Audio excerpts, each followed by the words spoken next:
Hello, I'm Emma of Granola Gear, and I'm so excited to be chatting with you today about what I've been knitting. If you're watching this on the day it comes out, I have filmed, hopefully edited, and released this video on the same day, even though I usually film my podcasts a week ahead of time because I was trapped in California with all the IT and flight issues. I was flying back on Delta, which got hit the worst for some reason. I was stuck there for a number of extra days. Luckily, I was staying with my in-laws, so it wasn't a big issue, but all that to be said, I got maybe a little bit more knitting done this time. I didn't knit a ton while I was away, but because I was there longer, I ended up knitting more than I kind of thought I was going to. But yeah, so I've got a decent amount to show you. Starting with what I'm wearing, my shirt I did not make myself. It's from the NoahCon Fenway show, which I did not actually get to go to, but my wonderful cousins were lucky enough to get tickets, so I let them stay here and they went and saw the show and were kind enough to give me this wonderful shirt. So he's awesome. And there you go, Boston. But I don't know if I can show you very well, but I'm wearing they don't look great, but the Demia knits sporty shorts. I honestly don't really recommend the pattern. I don't remember exactly why, but I know I had some issues with how it was written and how it came out, but they're okay now, and they're pretty comfy to wear around the house. But yeah, I'd recommend maybe like the shorts #1 pattern, I think, by My Favorite Things Knitwear. Kind of similar, but better written better. So yeah, that's my knit that I'm wearing today, not on the top half. But I'll start with two pieces that I showed last time but weren't blocked, so I'll just show them really quick, just because I think it's nice to see them that way. And that is cami #4. It's a little wrinkled because it was folded, so I guess that defeats the whole purpose, but it turned out really nice. Dropped saffron in red clay. And this is for a friend. I still need to mail it to her. It's very wrinkled. Oops. The other is the zipper sweater for my dad. I blocked this with the collar folded down so that hopefully it stays that way because I don't think he wants it sticking up. But yeah, I think that worked out. It's in Drops Nepal in navy, and the zipper is just a really basic zipper. So that is that. And now on to my finished objects this week. The first one I have that's finished is the twist loop top by Other Loops in Knitting for Olive Cotton Merino in the color Japanese Anemone. And this guy actually worked up so quickly. I love how it turned out. I'm obsessed with this color.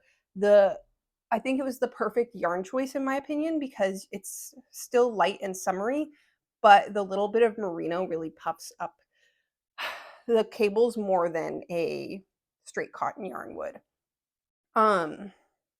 My one issue with the fit of this, I think I need to block out this front chest wider, more intentionally, because I'll add a video of me wearing it, but I've had a serious issue with getting a bra to not to fit correctly under it because with how it's blocked now, the center comes, sorry if I bumped the mic, the center, because I tried not to pull apart the ribbing too much, is like way too small.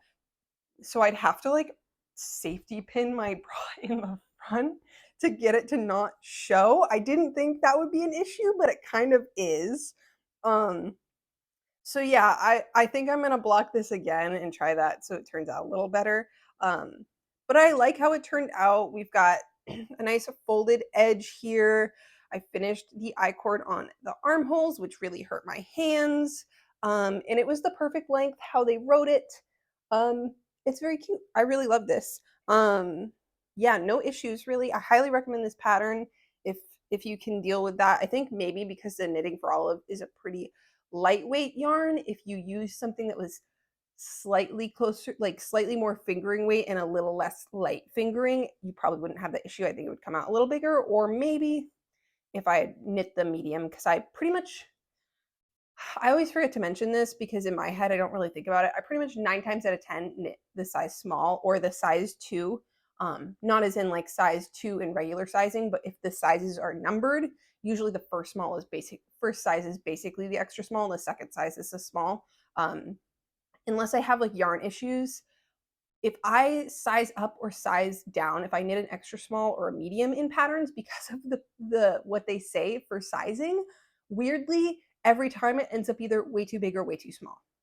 So pretty much I, without a doubt, knit the small unless I'm trying to gauge up a yarn, like unless I'm using slightly too small of a yarn and I think if I knit the small it'll turn out too small, then I'll knit the medium.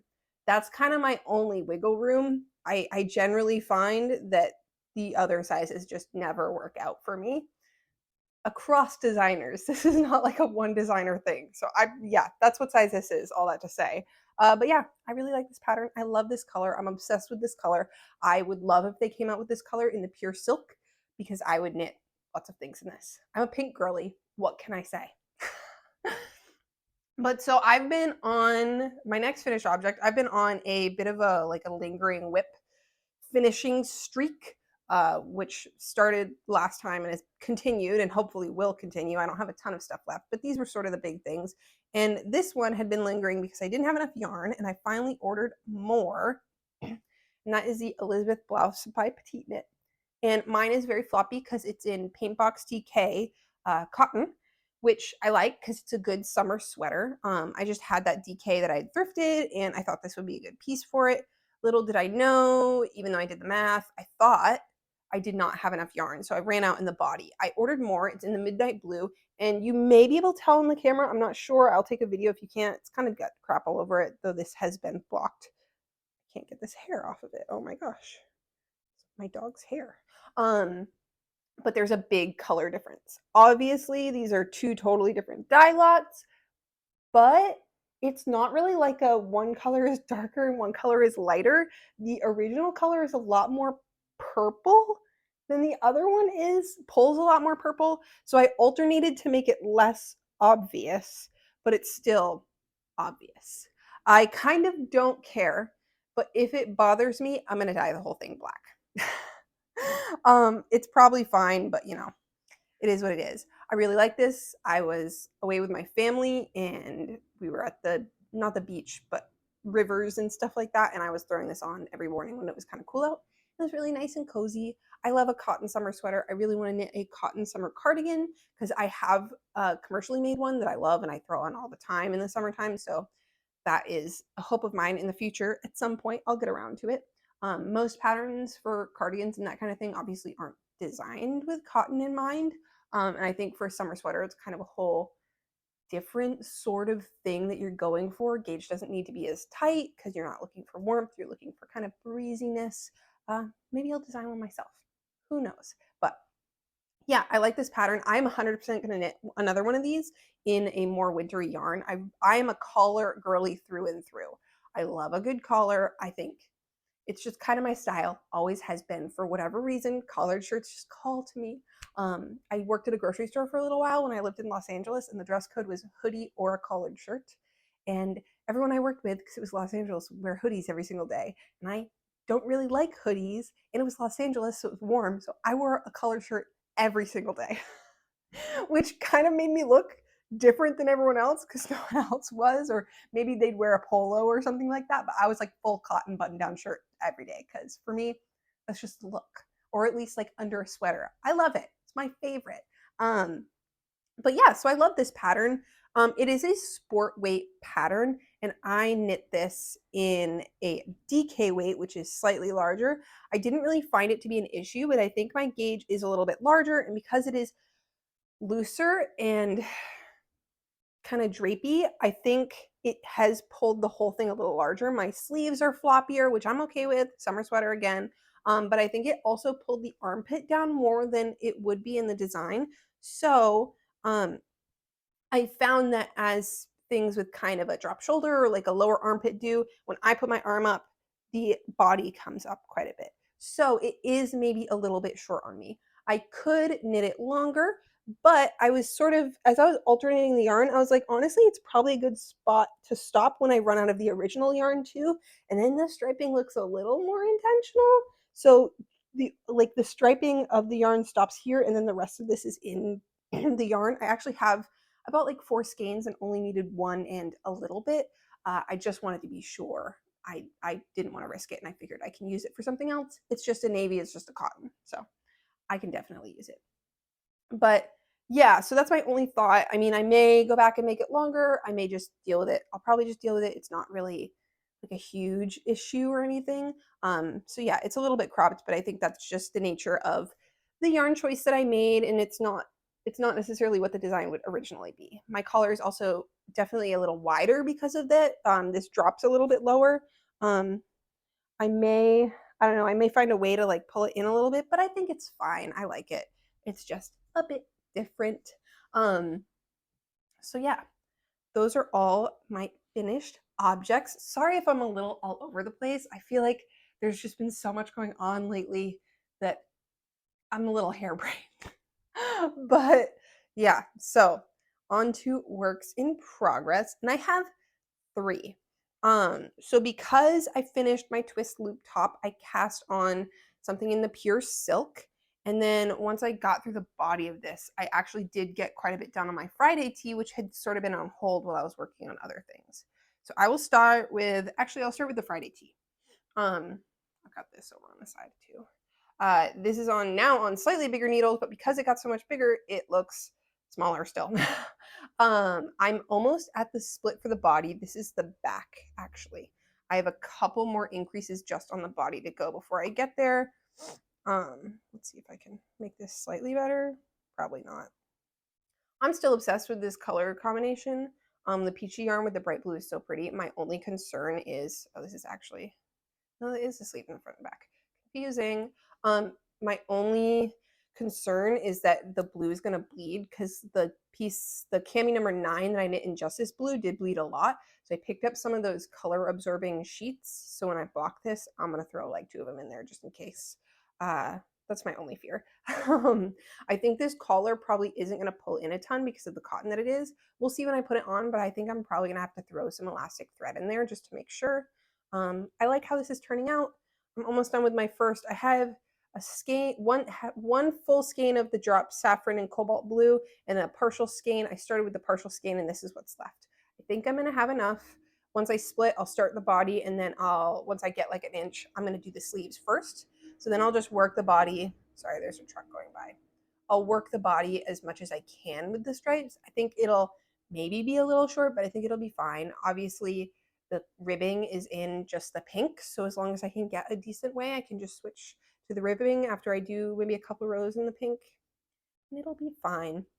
So yeah, that's going well. Not like a priority, but the problem is that this and my other big whip right now are both on 3 millimeter needles. I need a second set of tips because I'm finding that in the wintertime I use a lot of 4 millimeter, and in the summertime I use a lot of 3 millimeter. But I hadn't done as many summer knits before, so I didn't know that. So I still need another set. I just haven't gotten there. So I've been switching them back and forth as I switch. The other piece is the Barbroe top by Pernille Larson, or Knitting for Olive. It's kind of tangled all over the place. I have finished up to the front section, and I'm working on the back. This is in the Knitting for Olive Pure Silk in Ballerina. I'm loving this pattern. If you're not sure about this, because it's a really small gauge and it looks like it would take a long time, honestly, the lace was very popcorny and it knit up way faster than I would think because it is largely knit rows with decreases. So it's not really intensive. It is, but it's not. I could do it without looking at it for most of the time. Like I would have to stop and check every once in a while, but it wasn't that bad. It wasn't something you have to constantly pay attention to. I did on the body 4 less repeats of the the C chart C. If you've seen the pattern, you're supposed to do 14. I did 10. That was because I tried this on and it felt like it was a pretty good length, but also Knitting for Olive Pure Silk is famous for stretching, so I knew it was going to get longer. I looked at a lot of project pages on Ravelry, and it seemed like that was a pretty common mod. A lot of them only did maybe 2 or 3 less, but there were definitely some that did 4, so I thought this would be fine, especially because I think I would prefer if the straps are a little longer and the neck. I don't want the neck to be high. I don't mind if it's a little high, like I don't need it super deep, but I like a good U neck in this style top. Because like tan lines and things like that in the summertime, just spending time outside, I'd rather it be a little lower so I don't get one in like the middle of my chest when I wear a v-neck or something like that. It won't look weird. All that to say, so this is the front. That's the back. I love this piece and how it's going so far. The only thing is, honestly, the knit as you go I-cord is kind of psycho. It took me like, I had to read the pattern like 10 times to understand. It's only on the inside. I couldn't find good instructions from anyone about how it was done. So it's basically like you leave these stitches open and then you provisional cast on somewhere around here and work it up one way and then go back and work it up the other way. It's kind of crazy. I would probably not do it if I went back, but I didn't really realize what I was getting into as these stitches were just left on hold. I just kind of kept going. So if you want to avoid that, when it tells you to put the neckline, the like front of the neckline stitches on hold, just cast those off and then work the sides without the I-cord, and then add the I-cord later like you would normally. The other thing is when you're working the I-cord, it doesn't give you like instructions on how it's worked from row to row. It's just kind of included in the pattern as though you would knit it every single row. But if you knit it every single row, then it wouldn't be an I-cord, it would just be flat. So I did was, I think I knit across it on the right side row, and then I just slipped those stitches on the wrong side row so that it would be an I-cord. But yeah, tips and tricks if you're knitting this. Only knit the I-cord on the right side row. Slip them on the wrong side row. I almost say left side row. That doesn't make any sense. Maybe just don't even bother with it at all. But I am liking this pattern. I think it's going to be really cute. I'll definitely have to wear something under it, but I have a nude colored spaghetti strap tank that's not super heavy that I can wear under this. And because this is so light and it's silk, I think that will be fine and I'll be comfortable. I don't think it'll be super hot. So that was my second whip. Do I have any other notes? No. My last whip I just started and is actually kind of a swatch. I swatched, but I haven't really decided on the yarn yet. There's a book coming out in September. I believe the the pre-order is in August. I'll like give specific dates next time because this is probably going to be like an ongoing whip for me. For a new book, Memory Lane by Claudia Quintilla. Quintilla, I think, because the L's would make it a Y. I'm not sure. Let me know if I'm wrong. She owns a yarn store in Canada, and they reached out to give me an advanced pattern from the book to show you guys, and hopefully now there's an ambulance going by. Oh no! Okay. So she sent along a pattern ahead of time so I can knit up a sample, hopefully. I'll at least get a decent way through it. And then I will be hopefully also receiving a pre-copy, not pre-release, but yeah, a pre-release copy of the book to show you guys, which is really exciting. The book is inspired by a trip in Spain she did, I believe.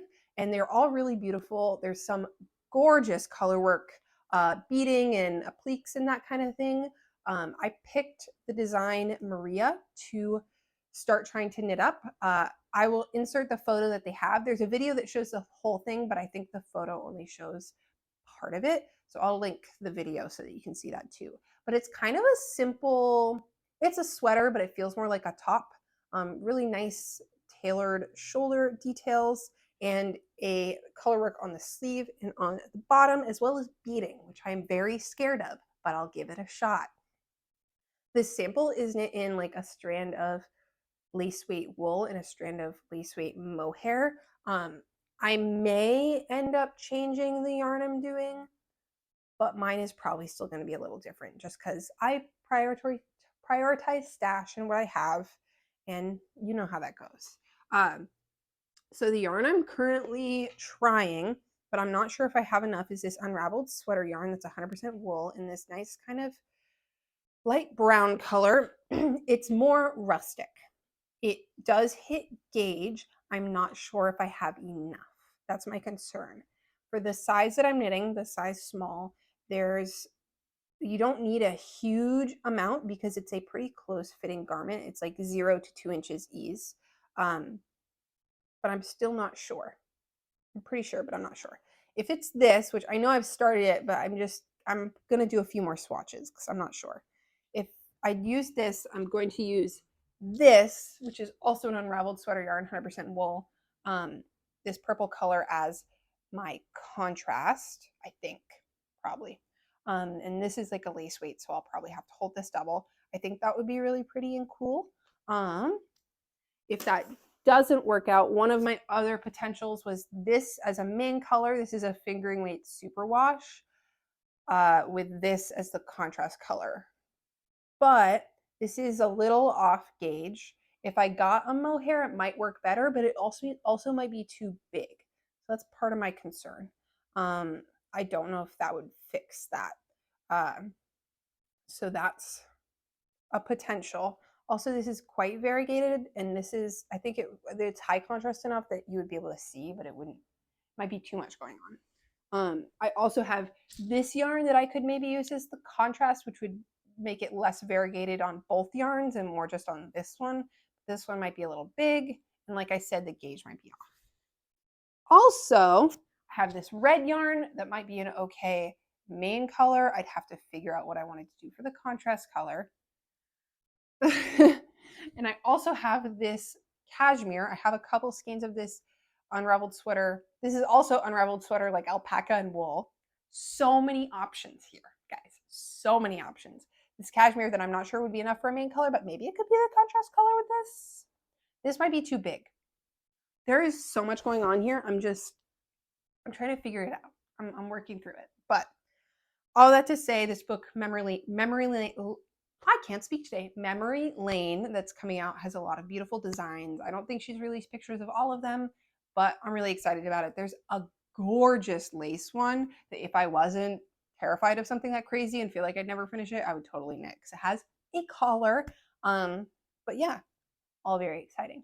I do not have any acquisitions this week because I was gone and because I didn't need any yarn. So that makes up for all the acquisitions last week, I think. I hopefully will be finishing some of these soon so I can cast on some more stuff. So that's fun. I will jump into books really quick. I finished some recently that I didn't really like enough to recommend. So I'll mention two of the ones that I'm currently reading. Both of them are actually the third book in a series. So it's just an overall recommendation for the series, I guess. The first one is Heat of the Everflame by Penn Cole. And it's one of those like epic romantasy series. I mean, I guess it's kind of like ACOTAR, but it's not really. I don't know. I don't even know how to describe it. It's very good. A lot of people talk about series that are dupes for like Throne of Glass or that kind of thing. It's more Throne of Glassy. That's what it is. And this one is legitimately good. A lot of those are really not very good, or they're like within the realm of that genre, but they're just meh, like it's not the same. This one is excellent. I'm on the third book, really good. The other one is Blood Trader by Lynette Noni, and the first one for that series is The Prison Healer. Also an excellent series. I didn't like the second book as much, but so far the third book's okay. First book is really, really good. Honestly, if you just wanted to read the first book, I'd recommend just that. It's pretty excellent. So that's what I've been reading lately. I hope you enjoyed this video. I hope I can get it all together and edit it today so I can get it out for you. If you like this, I'd really appreciate a like or subscribe. It means so much to me. And let me know what you've been working on. But thank you so much for watching. I hope you have a great day and happy knitting.